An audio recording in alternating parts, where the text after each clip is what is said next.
नमस्कार प्रेक्षकांनो, प्रेमाची गोष्टच्या पुढील भागात आता आपल्याला बघायला मिळणार आहे सावनी सागरकडे आलेली असते आणि तिला सही पाहिजे असती। मग ती बोलते की जोपर्यंत मला ह्यावर सह्या मिळत नाही तोपर्यंत मी इथून जाणार नाही आणि त्यासाठी मला काहीही करावं लागलं ना तरी मी करेन। आता हे ऐकल्यावरती सागरला एक आयडिया सुचते आणि तो लगेच म्हणतो की आई, तू ऐकलं नाही का, सहीसाठी ती काही करायला तयार होणार आहे।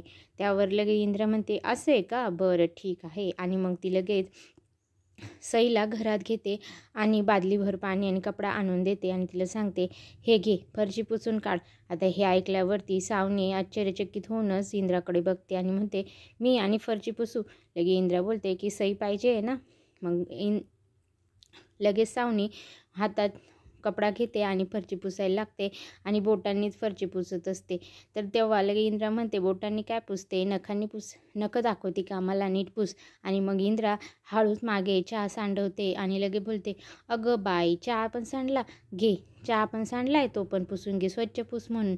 आता इंद्राने परत मागे चहा सांडवलाय हे पाहून सावनीला खूपच राग आलेला असतो आणि ती आता परत फरशी पुसायला लागणार म्हणून चिडूनच इंद्राकडे बघत असते। आता इंद्रा सावनीला त्रास देते हे सगळं बघून सागरला मात्र खूप हसायला येत असतं। तो आपला गालातले गालातच हसत असतो आणि ह्यांची सगळ्यांची मजा इकडे बाजूला उभी असलेली मुक्ता सगळं बघत असते आणि मग तिलाही आश्चर्य वाटतं की इंद्रा सावनीबरोबर असं काय करेल।